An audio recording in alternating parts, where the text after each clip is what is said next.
Niambia Tonteki sijui anatengeneza majiko ya namna gani. Haya, ona mzigo hapo sasa. Ona mzigo huo hapo. Ona moto huo hapo, ona mwenyewe mzigo ulivyokaa. Wewe nipe kazi. Nipe kazi utaelewa. Wewe unachoma tofali, sijui unachoma nini. Hamna mzigo ambao utashindwa kuungua hapa. Wewe unafuga kuku, sijui unataka nini. Unaona joto hilo hapo. Tunapunguza hapa. Umeona hili hivyo? Tunapunguza kabisa. Unafuga kuku safi kabisa ndani ya hii mashine. Kutokea Tony Innovation. Bwana, Tony Innovation ili jiko halina moshi. Ngoja tuzumu bwana uone. Uone moto ulipo. Jamani wa Tanzania, mtu akifanya vizuri mpongezeni. Mpongezeni mtu akifanya vizuri. Hapa kinachofanyika ni sayansi inayofanyika hapa guys.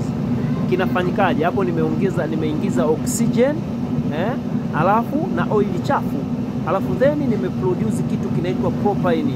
Propane ndio inatengeneza moto wa mtindo huo, hauna madhara yoyote. Mtu akikwambia kwamba oil chafu ikiungua ina madhara, ana madhara yeye.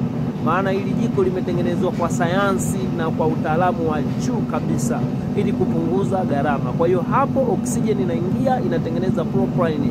Hiyo propane ndio inatoa blue flame kama unayoiona. Kuna utofauti gani na gesi hapo? Haya, niambie, kuna utofauti gani na gesi hapo? Kwanza kinachoungua hapo ni propane, inatakiwa muelewe. LPG ina mchanganyiko wa vitu viwili, ina methanol na propane. Kinachoungua hapo ni propane.